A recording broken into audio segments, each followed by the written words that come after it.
La semana pasada, mientras estaba en una biblioteca pública, no pude evitar fijarme en la mujer de la mesa de al lado.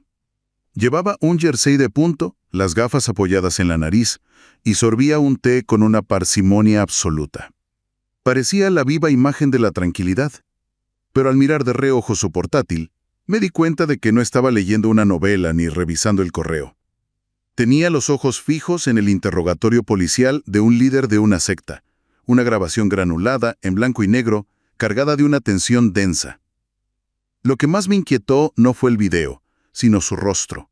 No había ni un rastro de asco o de miedo. Tenía una mirada académica, casi quirúrgica, y de vez en cuando pausaba la imagen para tomar notas en un cuaderno con estampado de flores. Cuando me acerqué a hablar con ella, esperando encontrarme con una criminóloga o alguien con un sentido del humor muy oscuro, resultó ser una bibliotecaria jubilada, de voz dulce y gestos pausados. Al preguntarle qué la atraía de un tema tan lúgubre, me dio una respuesta que me detuvo en seco. Me resulta profundamente estabilizador. Esa palabra, estabilizador, sonaba completamente fuera de lugar en aquel contexto. ¿Cómo podía el relato detallado de la manipulación psicológica y la crueldad humana proporcionar estabilidad a alguien que ha pasado su vida rodeada de libros y silencio? Ella me señaló un punto exacto en la pantalla donde la respiración del sospechoso cambiaba sutilmente. «No busco el horror», dijo con una frialdad casi clínica. «Busco el momento en que la mente humana decide dejar de ser humana. Si puedo ver el punto exacto donde la lógica se rompe, me convenzo a mí misma de que sabré reconocerlo en el mundo real». Para ella, ese video no era un descenso al mal, sino un mapa de seguridad, una forma de construir un muro entre ella y el caos de lo desconocido. Y la realidad es que la mayoría de nosotros, cuando hacemos clic en un documental de crímenes reales o nos sumergimos en hilos sobre lo oculto, estamos haciendo exactamente lo mismo. No es simple voyerismo ni una fascinación por la violencia. Es una respuesta a una necesidad biológica de imponer orden sobre lo incomprensible. Tratamos el miedo como si fuera un rompecabezas, porque los rompecabezas, por muy macabros que sean, siempre tienen una solución. Pero ¿por qué nuestro sentido de la seguridad está ligado de forma tan paradójica a las cosas que más nos aterran? ¿Y qué dice sobre nuestra naturaleza que sintamos la necesidad de estudiar la sombra solo para poder definir la forma de la luz? Pues para desentrañar esta paradoja, primero hay que observar los mecanismos más primitivos de la biología de la supervivencia humana y la calibración neuronal. Hay un caso muy concreto que ilustra esto a la perfección, el de Elías. Él es un ingeniero de software que reside en San Francisco. Ajá. Y sus jornadas laborales transcurren en un entorno que podríamos definir como completamente aséptico. Trabaja en una oficina con el clima controlado, ejecuta rutinas predecibles, seguras. O sea, físicamente, el nivel de riesgo en su vida es absolutamente cero. Sin embargo, al llegar a su casa, su rutina nocturna consiste invariablemente en consumir documentales sobre supervivencia extrema y crímenes sin resolver, uno tras otro. Claro, y desde una perspectiva superficial, se asumiría que alguien con una rutina tan monótona buscaría, digamos, evasión ligera. Pero esta conducta responde a una necesidad neurológica estricta. La amígdala de Elías, que es el centro de procesamiento del miedo en el cerebro, sufre de una falta de estimulación aguda debido a esta seguridad física moderna. Pero simultáneamente, él experimenta un estrés crónico e invisible derivado de la incertidumbre de su entorno laboral. Exactamente. Entonces, el consumo de este material oscuro no es morbo en absoluto. Es una calibración biológica, una simulación segura. Le otorga a su sistema nervioso la oportunidad de procesar la respuesta al miedo y, crucialmente, experimentar el alivio neuroquímico cuando el caso se resuelve, pero garantizando que su integridad física jamás esté comprometida. Todo esto opera bajo la teoría del análisis biocultural, Que sostiene que la cognición humana fue esculpida, afinada rigurosamente por la selección natural a lo largo de milenios. Así es. Los humanos venimos equipados con una plantilla de depredador innata. Es una estructura de reconocimiento de amenazas preprogramada. En las primeras etapas de la evolución, el depredador era evidente, un animal salvaje en la maleza. Hoy en día, esa misma arquitectura neurológica necesita actualizar su base de datos para detectar perfiles modernos de riesgo, como narcisistas manipuladores o extraños con intenciones peligrosas. Y el mecanismo encargado de esta actualización constante es el Sistema de Optimización de Supervivencia, o SOS. La directiva biológica principal del sistema nervioso es reducir la sorpresa. Para la evolución humana, la sorpresa no anticipada era sinónimo de muerte. Totalmente. Por eso, el cerebro utiliza los periodos de inactividad física para proyectar e internalizar escenarios de riesgo mediante el aprendizaje vicario. Básicamente, es el proceso de aprender de los errores fatales que cometieron otros individuos en el pasado. Aprender, por ejemplo, que entrar sin acompañamiento a un sótano oscuro es tácticamente un error, pero asimilando esta lección sin tener que someterse a la vulnerabilidad del escenario real. Y el vehículo neuroquímico que hace posible este aprendizaje vicario es lo que en neurociencia se define como el trato seguro. Funciona de manera secuencial. Al reproducir una narrativa sobre un asesino en serie, la amígdala interpreta las señales audiovisuales como un peligro inminente y genuino. Desencadena una secreción masiva de adrenalina, endorfinas y dopamina. Sí, el cuerpo entra en una respuesta fisiológica auténtica de lucha o huida.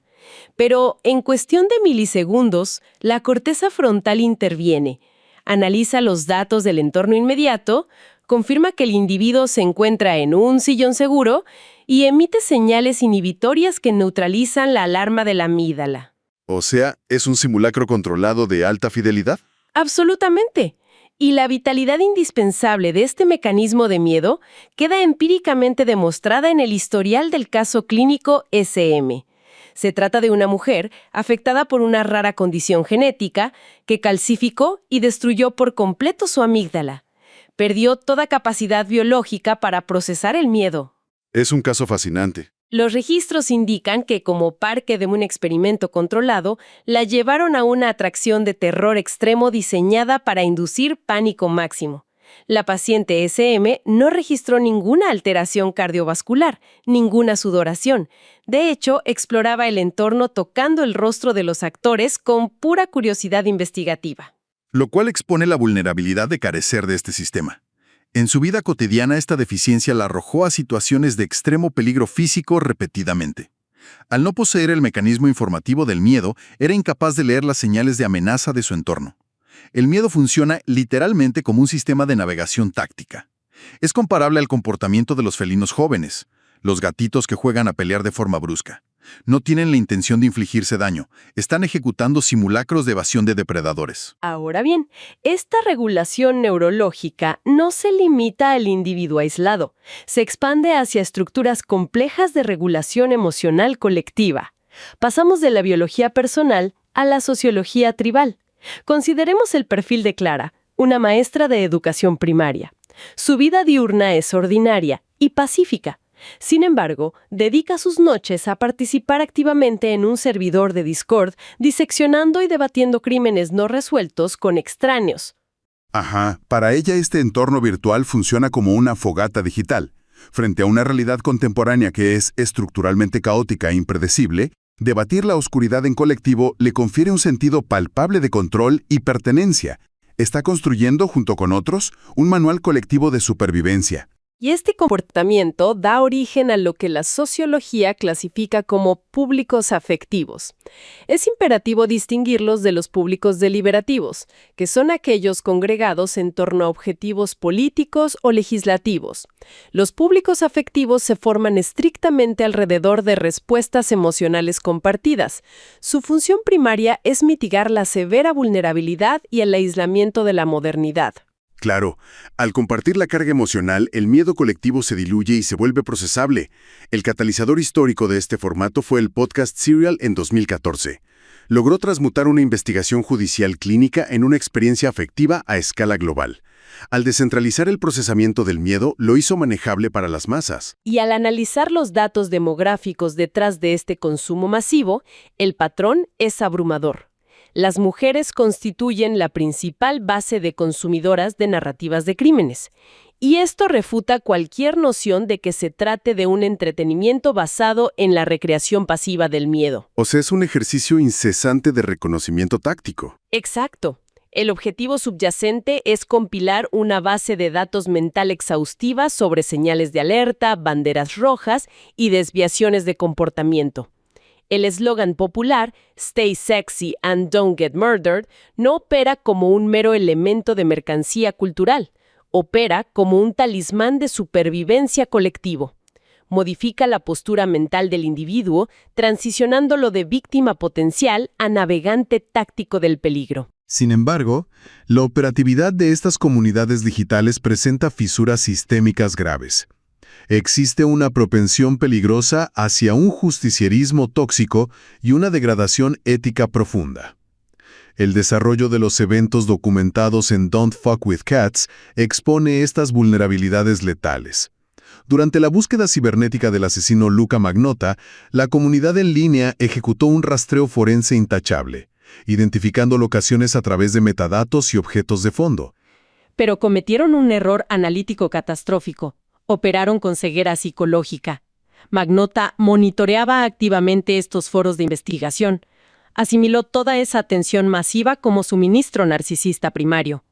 La cacería impulsada por la comunidad terminó inadvertidamente retroalimentando la patología que generaba los crímenes. Así es, al asumir un rol activo, la comunidad distorsionó la noción de justicia real, convirtiendo la investigación en un juego multijugador asimétrico, donde el perpetrador dictaba las reglas. Esta distorsión destruye la distancia clínica necesaria para la observación y fomenta la mercantilización del dolor humano. El formato de consumo seriado induce a los espectadores a desarrollar relaciones parasociales agudas con los presentadores de este tipo de contenido. Se establecen amistades ilusorias y unilaterales. Lo cual genera una inversión ética perturbadora. El consumidor comienza a priorizar el carisma, el tono o la personalidad del narrador por encima de la tragedia objetiva de las víctimas.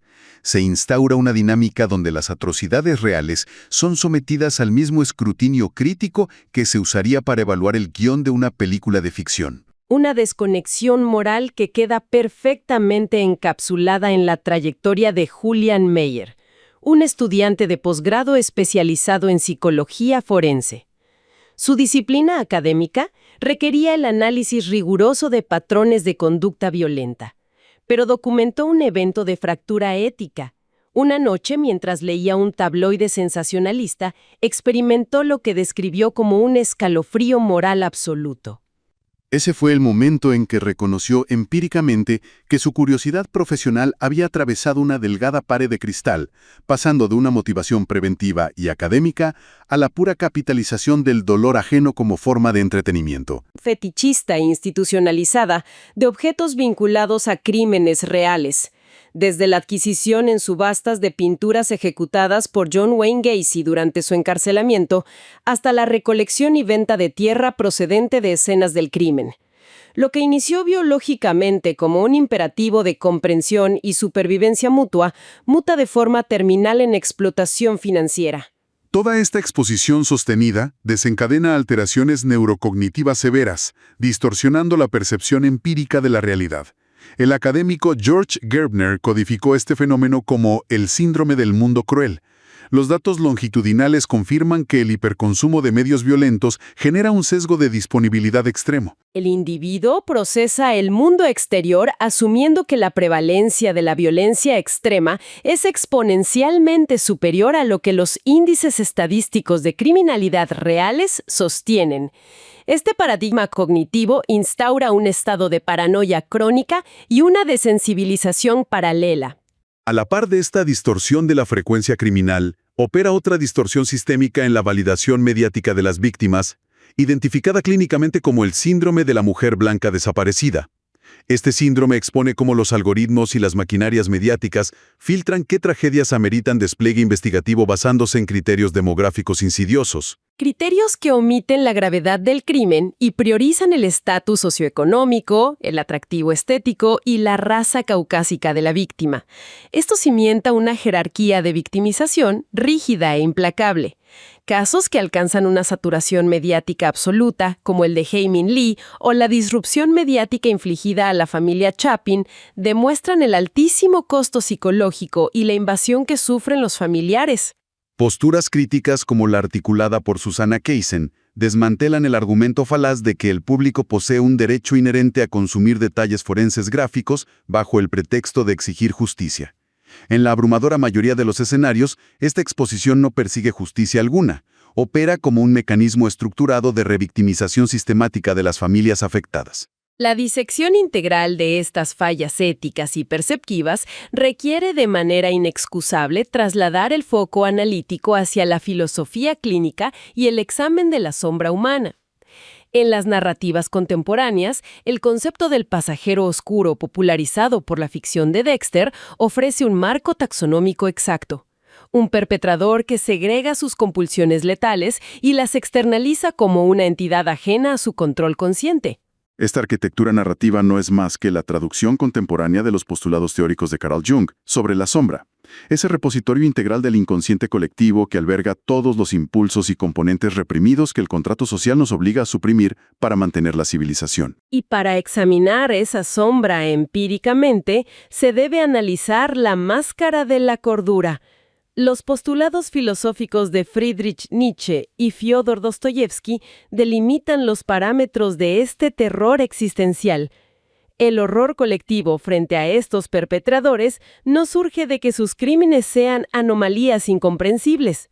Surge, de forma escalofriante, de la constatación de su total y absoluta banalidad. La verdadera desestabilización psicológica ocurre al verificar que los arquitectos de estas atrocidades son indistinguibles del ciudadano promedio. Mantienen empleos ordinarios, cumplen con las convenciones sociales y se camuflan perfectamente en la banalidad de su entorno cotidiano. El escrutinio de estas narrativas constituye, por tanto, un ejercicio filosófico riguroso para cuestionar la moralidad humana inherente y mapear la capacidad interna de maldad presente en el individuo, con el objetivo exclusivo de poder elegir de forma consciente la rectitud moral. El trayecto de todos estos fenómenos traza una línea causal directa y exenta de interrupciones. Inicia en los estratos biológicos de Elías y en el imperativo innegociable de su sistema nervioso por modelar amenazas letales. Evoluciona hacia la táctica de mitigación del terror mediante la consolidación de redes tribales digitales materializadas en el comportamiento sociológico de Clara. Y culmina inexorablemente en la tensión ética y el conflicto psicológico de Julian, en su intento de preservar la empatía analítica frente a la cosificación del sufrimiento. La conclusión ineludible es que el pasajero oscuro no es una entidad confinada a los expedientes criminales analizados a través de una pantalla. Reside afirmativa y contundentemente en el propio impulso humano que siente la urgencia irrefrenable de observarlos. Someter esta fascinación a un examen técnico y honesto no es un acto de capitulación ante la oscuridad. Representa un mecanismo de integración psicológica superior. El análisis quirúrgico de las fallas críticas en la psique humana no persigue la fractura del individuo, sino dotarlo de la cartografía táctica y el entendimiento absoluto para mantenerse entero, funcional e intacto dentro de un mundo inherentemente fragmentado.